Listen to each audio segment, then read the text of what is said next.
Swayam Prabha. Digital India. Educated India.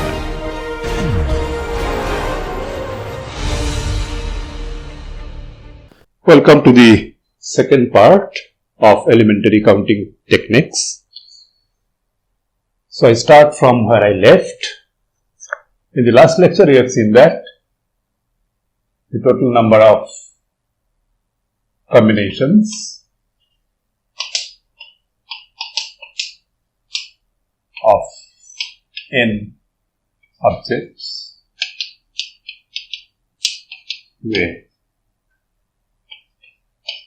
to form a collection of R objects with repetition.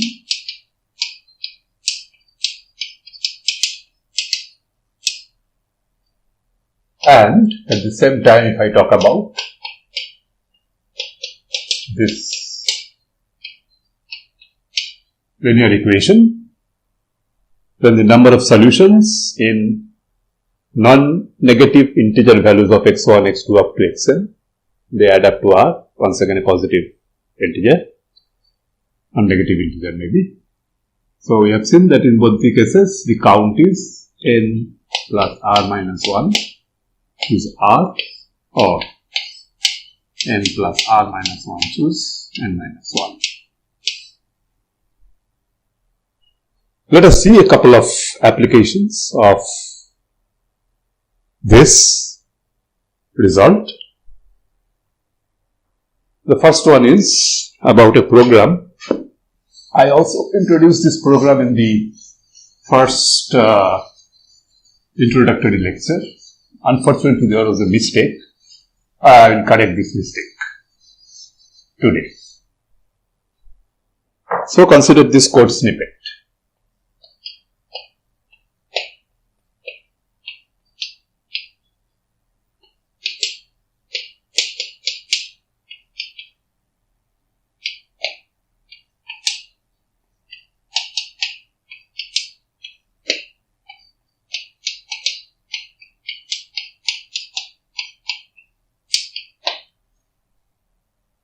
Okay, let us work for a general n. In terms of n, what is the number of times hello is printed?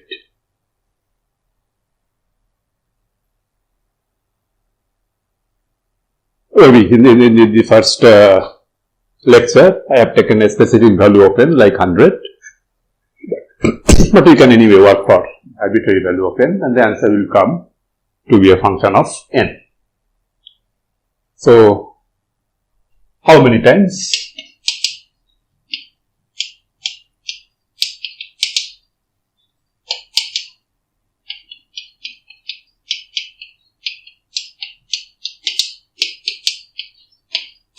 That is the combinatorial question. Okay. So we choose any three numbers u, v, and w from 1 to up to 20. Choose this.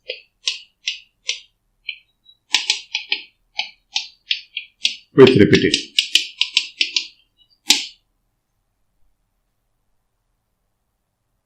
Okay.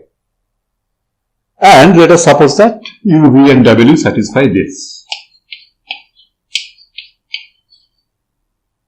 Now, I can sort them and call them u, v, w in that sense, in that sequence. Now, if I assign the value u to k, v to j, and w to I, then for every such choice of u, v, w, hello is printed once. So here I is the largest one, j is the next smaller one, k is the next smaller one. So, in the last class I have written I less than equal to j less than equal to k. It should be k less than equal to j less than equal to I. So for any choice of three integers from this set, satisfying this, without loss of generality we can assume that they are sorted. And if I assign k, j and I in this manner, then print this hello is printed once for this choice of UVW. And then if I use that formula, there are 3 elements that are chosen and the total population is of size 20. Sorry, this is n. There are n elements. So it's not n equal to 20. In the book it is given it's 20, that's why I made a mistake. So you are choosing anything between 1 through n. Okay. So you are choosing 3 elements from population of size n. So this should be n plus 2, choose 3. Okay. So that is the general formula. And using this result on combination with repetitions, we can easily derive this formula. Of course, you can derive the same formula in a very hard way by exactly counting. So for each I, j goes from 1 to I. So it's a kind of triple sum, something like this. Of 1, I ranging from 1 to n, j ranging from 1 to I, k ranging from 1 to j. Okay. Yeah. So, this I can write this way, eventually unfold this, j equal to 1 to I and k equal to 1 to j, 1, so that is once it is printed for each value of I, j, k. So, how many? J, and this will be I equal to 1 to n. Now, this is the sum of j from 1 to I, and we know that this formula is I plus 1 by 2. And then if I make a sum of this thing, it will eventually come to the same formula. Okay. But this involves a lot of algebraic manipulations, particularly the last sum is not going to be very difficult, but using this combinatorial argument, we can easily derive the formula. Okay. In a much simpler fashion, instead of going the hard way, the computationally or calculatively intensive way. Okay. Anyway, so this is a simple application. Let us look at something a bit more intriguing.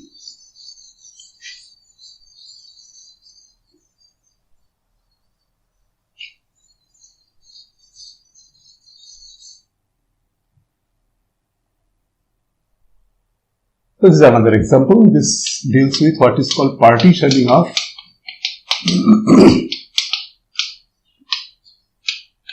positive integers.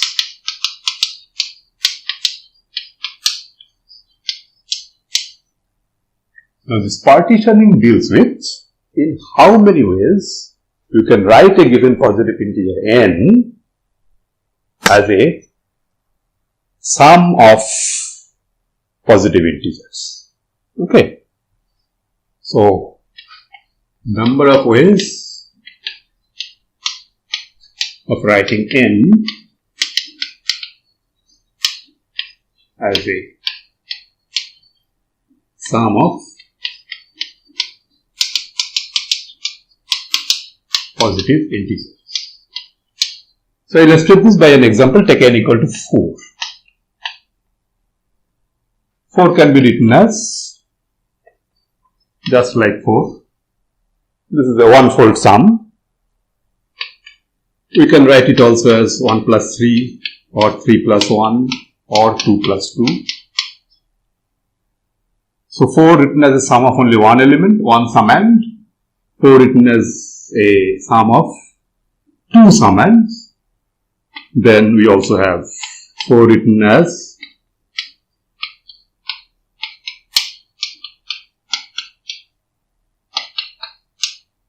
2 plus 1 plus 1 should be. So 4 is written as the sum of 3 summands. Finally, there is 1 plus 1 plus 1 plus 1. 4 written as a summand, the sum of 4 summands. So how many possibilities? 1, 2, 3, 4, 5, 6, 7, 8.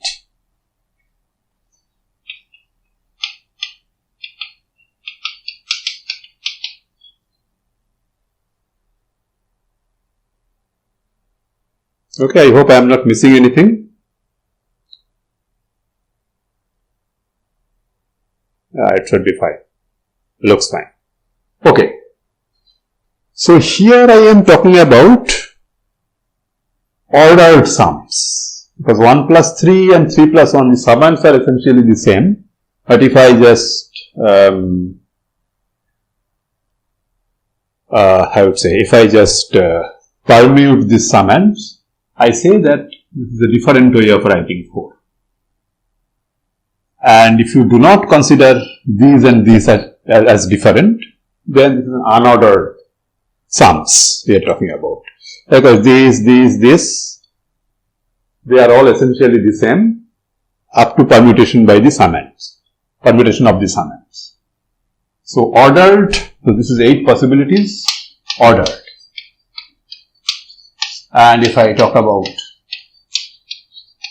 unordered, this is 1, this is 2, this is 3, these are same, 1, 2, 3, 4 and 5.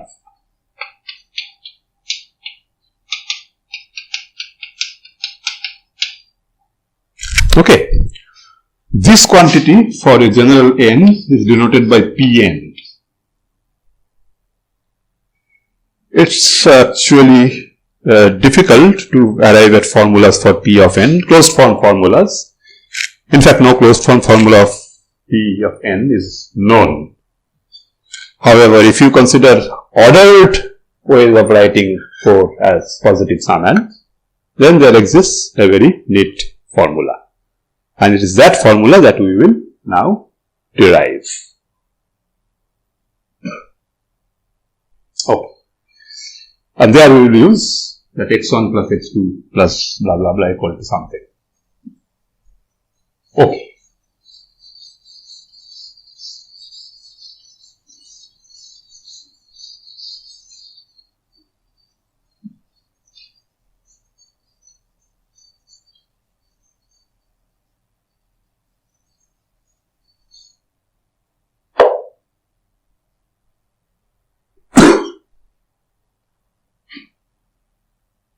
So suppose let's say n written as a sum of k summands.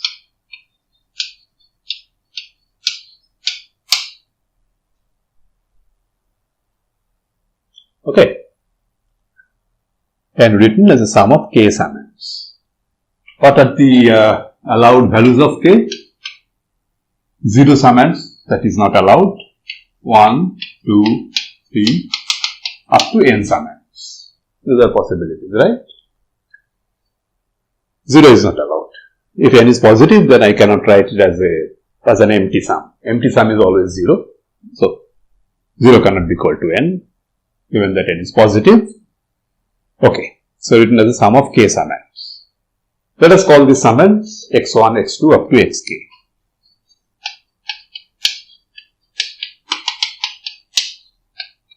This equals n, right? Now, since x1, x2 are positive summands, I have to use this. And immediately the formula that I have given at the beginning of today's class, this lecture, does not apply. Okay. But if I use this substitution, yi equal to xi minus 1, then this equation reduces to y1 plus y2 up to yk equal to n minus k. Since xi is greater than equal to 1, yi is greater than equal to 0. So we are now in a setting where you can directly apply that formula. Okay. So, number of ways of writing or number of solutions of y1, y2 up to yk is now therefore by that formula. This is, in this case, n is k, r is this, minus 1, and I choose R here, n minus k. Right? The same formula, this notation is a little bit mixed up. So, earlier I used n here, now it is k. So, k, and it was r here, so r I keep here, n plus r minus 1, choose r. With this new notations, it's this. And what is this? N minus 1. This k and this minus k cancel, n minus k. I can write it as n minus 1, k minus 1. Right?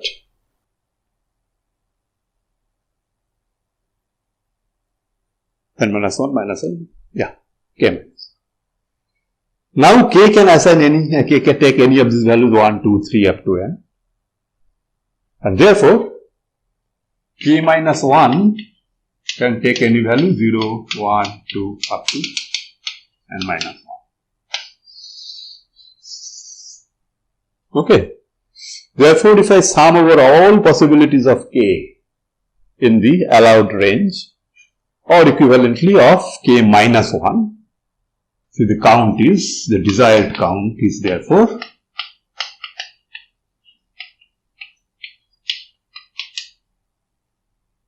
summation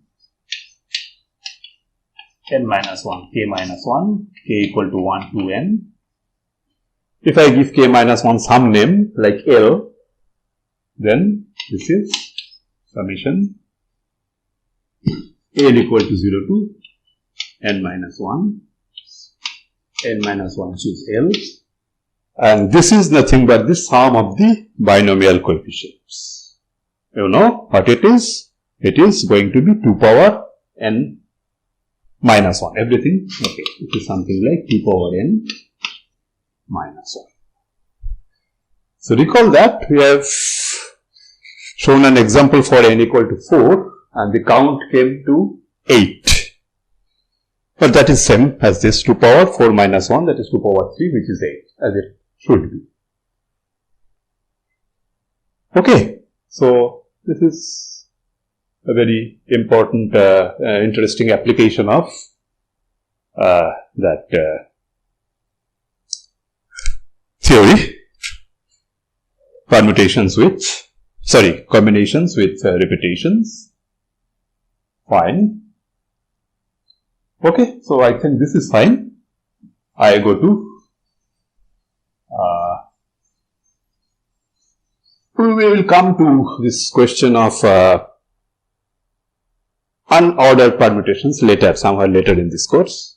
But ordered, not ordered, I mean ordered sums, they have a simple formula 2 power n minus 1.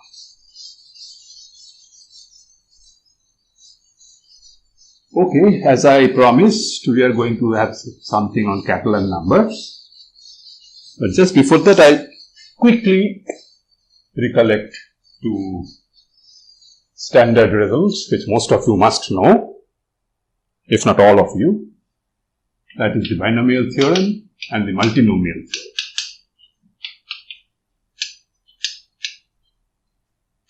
So this is something like this: x plus y whole power n is summation k equal to 0 to n x power k y power n minus k n choose k.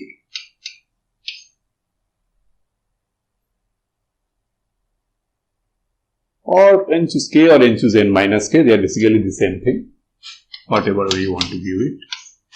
N choose n minus k, k equal to 0 to n x power k y power n minus k. This is standard binomial expansion. I am not going to the proof of this identity, you already know it. This is part of your higher secondary syllabus. And if you think, I do not know whether you already know this multinomial theorem. This is an extension of this. Instead of 2 variables, I have something like k variables, and I look at the expansion of this when it is raised to power n. Then a similar formula holds, but it is much more complicated looking. So I now make a sum over all n1, n2, nk. These are non-negative integers and they add up to n. Now the coefficient is called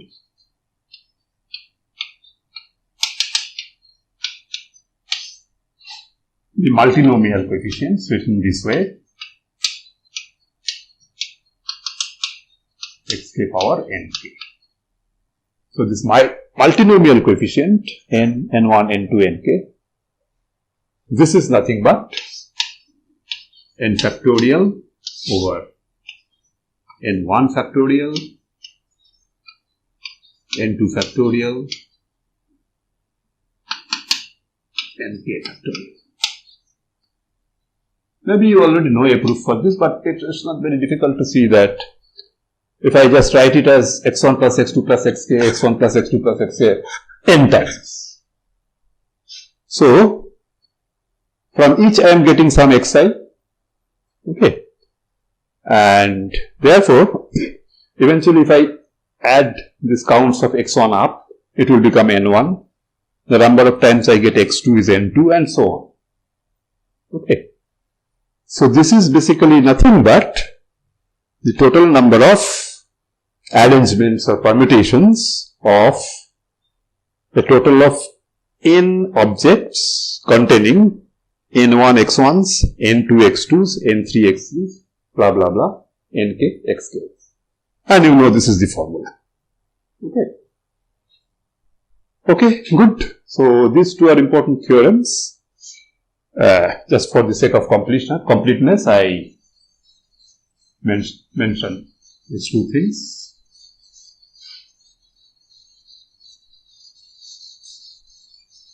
Now for the rest of today's lecture, I concentrate on Catalan numbers.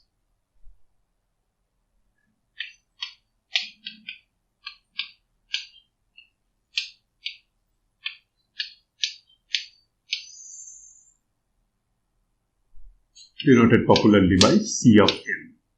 This is not combination or choose, it's Catalan, named after Catalan. Okay. Suppose that you have something like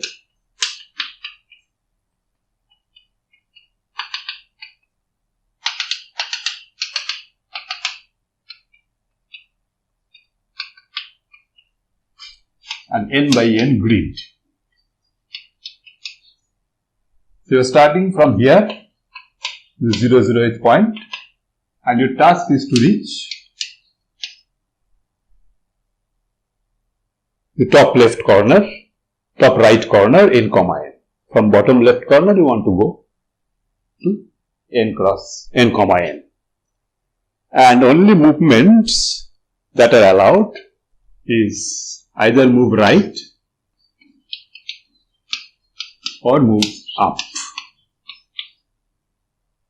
So for example, you can start here, here, here, here, here, here, here, here, here, something like that.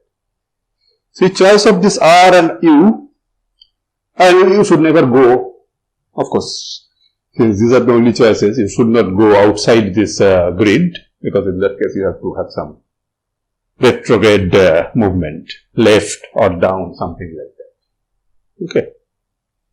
So question is, the first question, which has nothing to do with Catalan numbers, but it's very relevant and related question. So how many paths, different paths are possible? From 0, 0, n, n, only these movements are allowed. Right means just go to the next point to the right. Up means go to the next point in the grid in the upward direction. So how many paths are possible?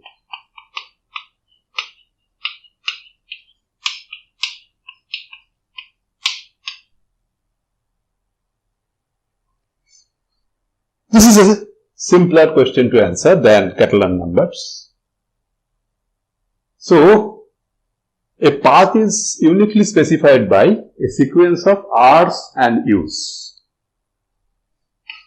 A path is any sequence of how many R's should be there? 0, 0 to n. So, you have to make n rightward steps, and from 0, 0 to n, this n implies that you have to make n upward steps. So, a path is defined or specified completely by a sequence of n R's and n upward movements. So, there is a total number of symbols 2n. Okay, the total of 2n R's and U's, out of which you can choose any n of this as R's. The remaining positions will be U's. And therefore, it turns out that out of 2n choices of R's and U's, which is any n as R's. And each such choice gives you a path. And conversely, given any path, you can generate a sequence of n R's and n U's, and this construction is reversible. So, that is the simple counting problem. From 2n choose n to this. In general, if I go from 0, 0 to m, n, I will have a total of m plus n movements, and I have to choose the positions of right movements in m positions, which is also the same as m plus n. Okay. I will soon use this result, the general m, n case. Okay. So, the Catalan number asks for a very related question.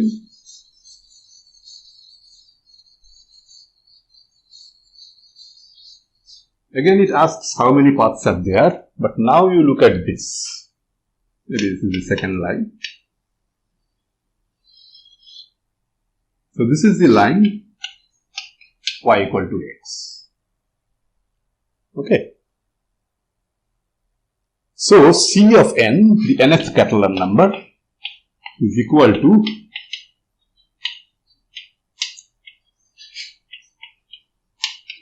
how many paths from 0, 0 to n, n that do not go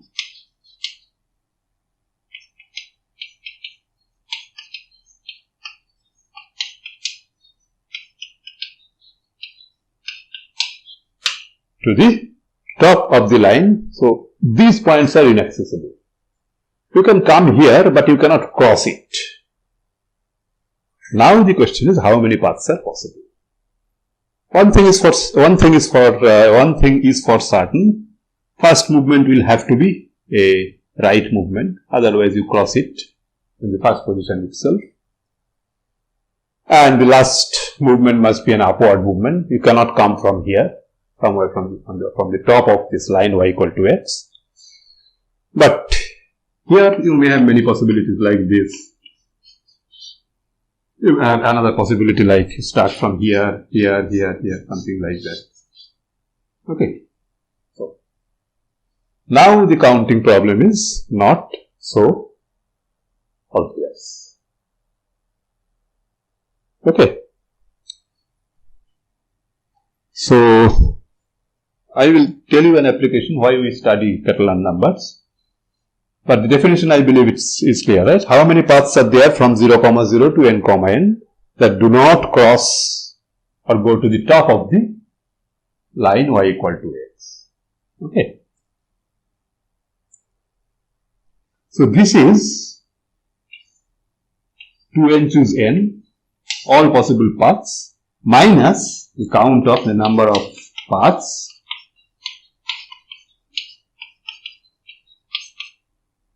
that goes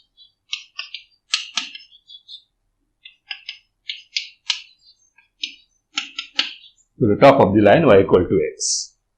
So these are invalid paths. This is the total count of paths, and if I subtract from this count the number of invalid paths, I will get my desired count, which is the Catalan number C of n, the nth Catalan number. So it suffices for computing this to compute the number of invalid paths. Okay. So I will count this. So let us consider paths that are invalid.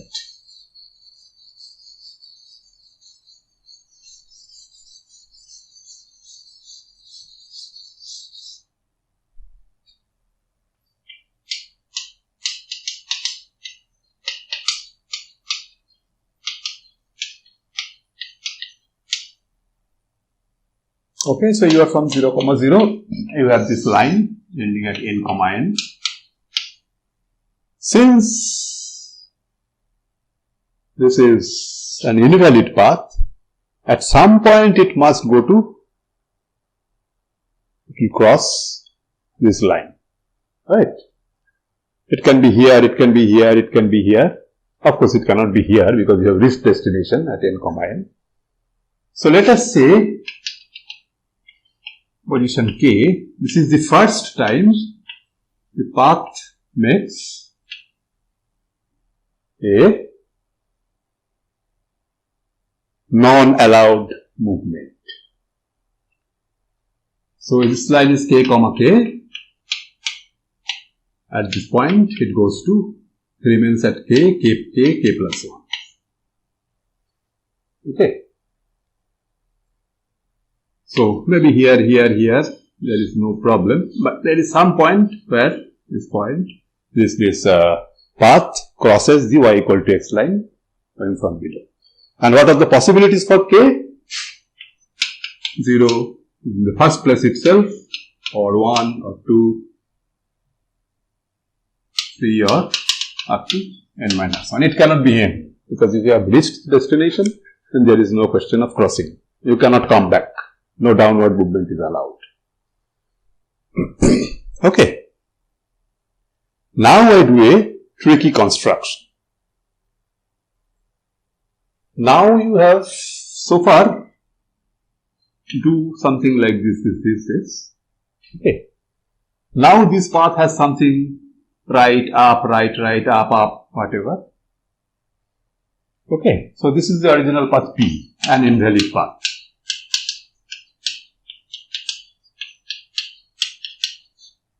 So I construct a Q, another path.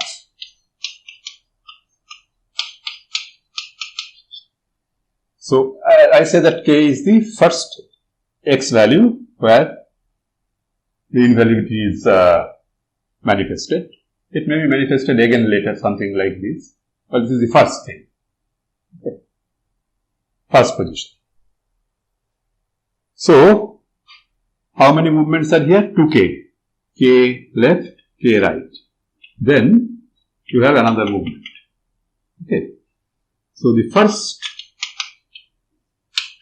2k plus 1 moves or movements of Q are the same as in P. Okay. So the Q exactly follows P up to this point. Okay. After that, this Q behaves little differently.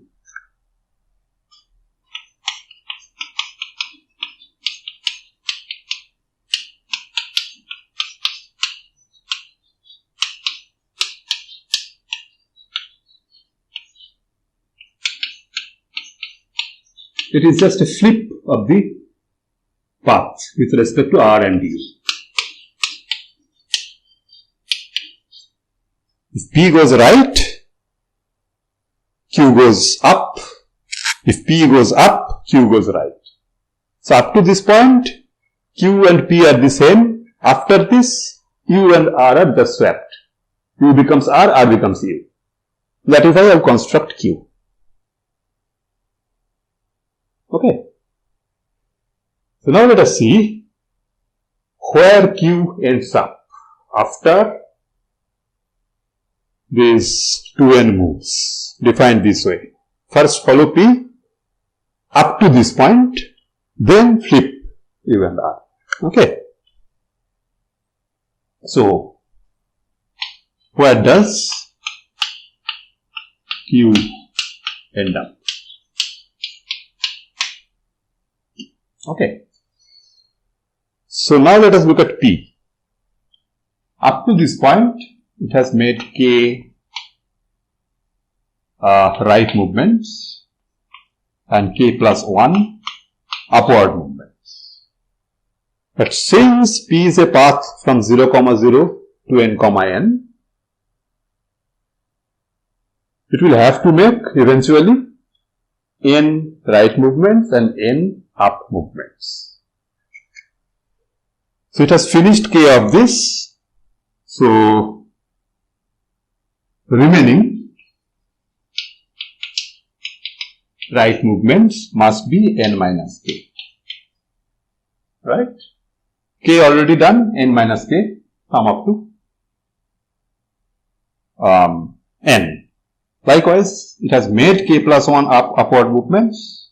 It will have to make eventually n movement. So this is the number of remaining upward moves. Okay. Now what Q does, it initially makes exactly k right movements and k plus 1 up movements like P. After that, it swaps R and U. So that means Q after this makes this many right movements and this many up movements. Right? Because R and U are swapped. Correct? So for Q,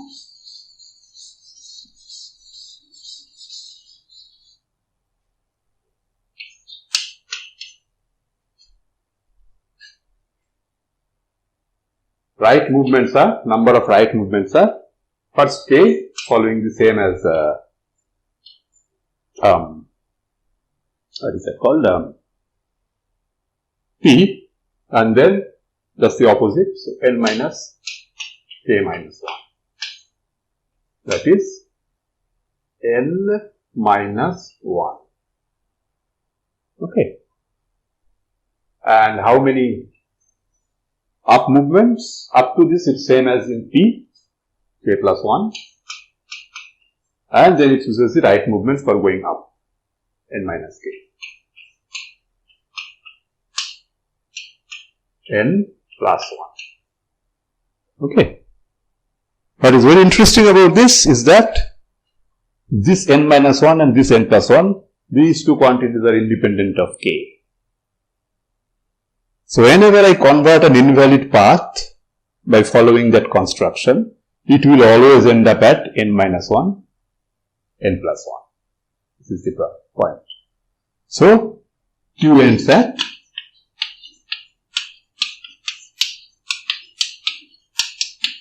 n minus 1, comma, n plus 1. Somewhere here. This point.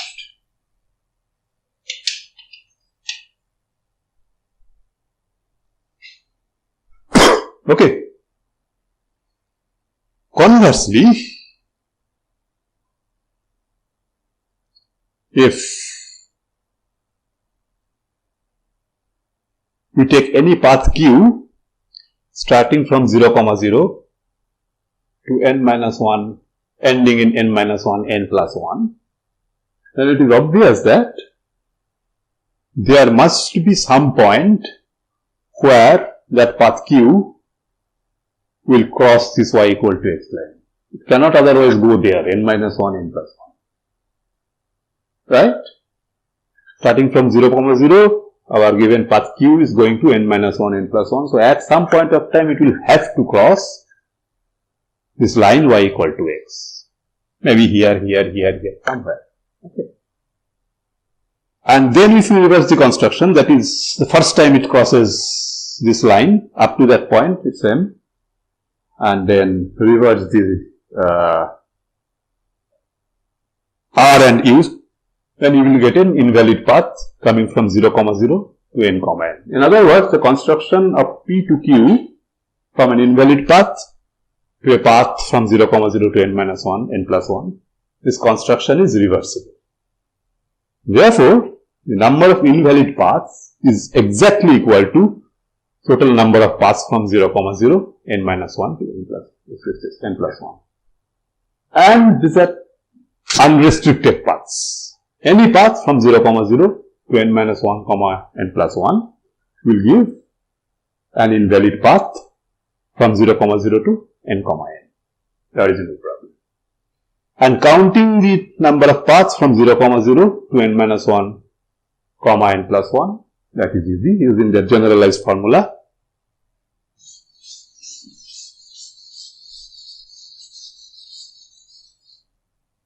So, number of invalid paths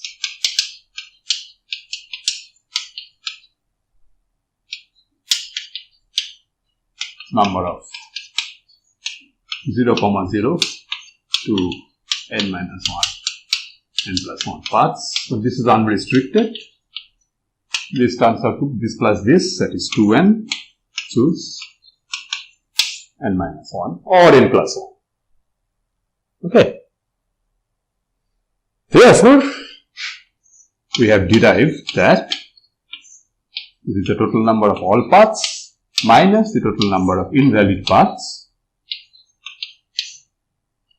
and it is easy to see this is a little bit of manipulation. 2n factorial n minus 1 n plus 1 minus n plus 1 to n choose n.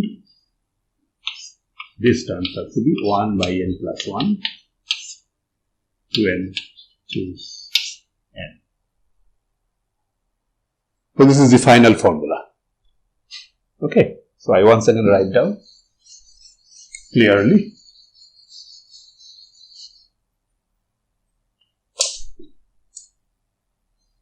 Nth Catalan number is equal to 2n choose n divided by n plus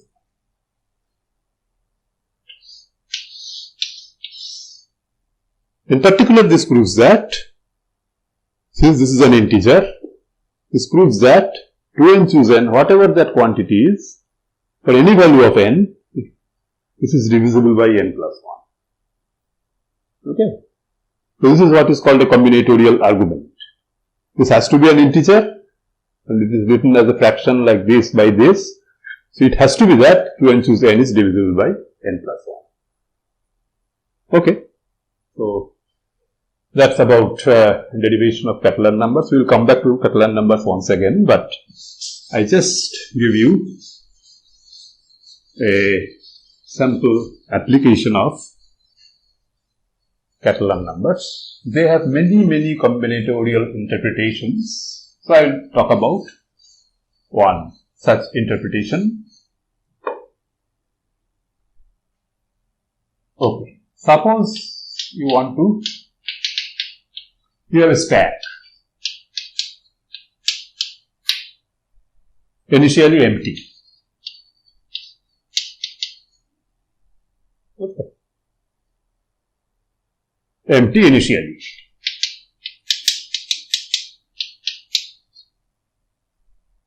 Then what will you do? You will push 1, push 2, push 3, push 4 and so on, push n in that sequence.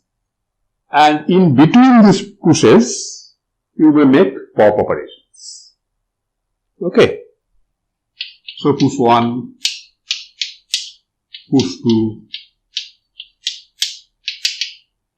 push 3,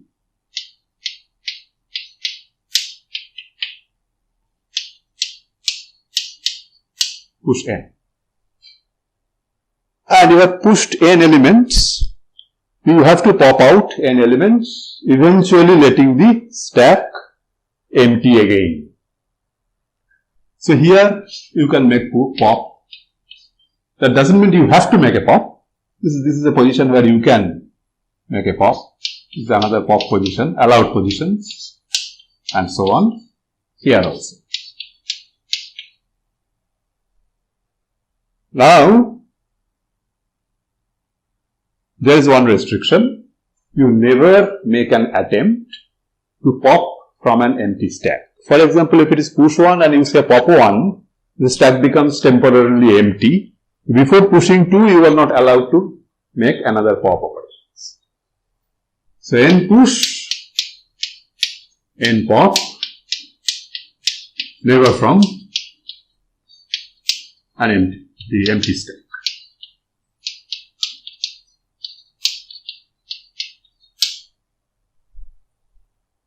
Okay. Now, you just print whatever you pop in the sequence. Okay. For example, if n is 4, push 1, push 2, pop, push 3, pop, pop, push 4, pop. So, first thing that is popped is 2, next one popped is 3, then 1, finally 4. So, this sequence 2, 3, 1, 4, whatever sequence you get by following these rules, let us call them stacking. So, 2, 3, 1, 4, 2, 3, 1, 4, this is a stacky sequence. So, for a general n, how many?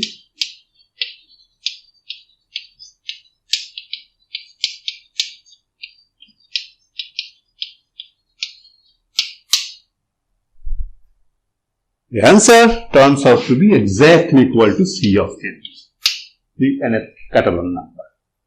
Why? Because you can think of each push. So, push are essentially right movements and pops are essentially up movements. And this extra condition, never pop from an empty stack, implies that if you have made k pushes at any point, you cannot make the k plus first pop at this point of time. In other words, you cannot cross that line y equal to x. Okay. So, this says never cross y equal to x. So, with this identification of pushes with right movements, pops with up movements, along with this extra condition, it says that the count of stacky sequences for a general value of n is exactly equal to the nth Catalan number.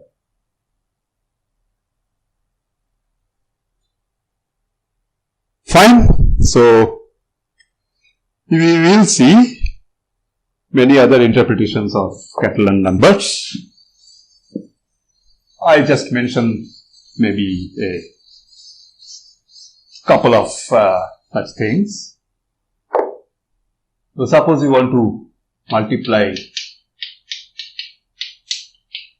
some matrices like this, n plus 1 of them. So, there is an order of multiplication. For example, you may first multiply A0 with A1, then A2 with A3, then this product and this product. Let's say that's 4. Another possibility is A0, A1, A2, A3, and so on. Right. So, the question is, in how many ways you can parenthesize the product explicitly in order to make the multiplication pattern explicit. Okay. This number again turns out to be C of n. Okay. So, this is another thing. Maybe we will prove it sometime as a tutorial exercise. And this is another thing which you are possibly not already familiar with. Structurally different binary trees on n nodes.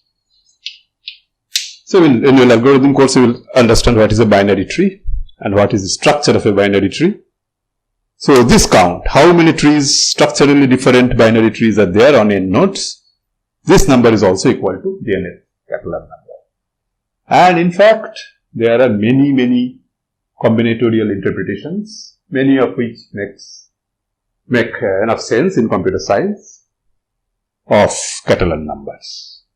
Okay, so we have seen three such things: stacking, parenthesization, and binary tree counts. Okay, so let me stop. So let us call this the end of the section on elementary counting techniques. So I will come with a different topic in the next lecture, and my colleague, my co-teacher will also keep on posting his lectures on different topics. Okay, so let us stop.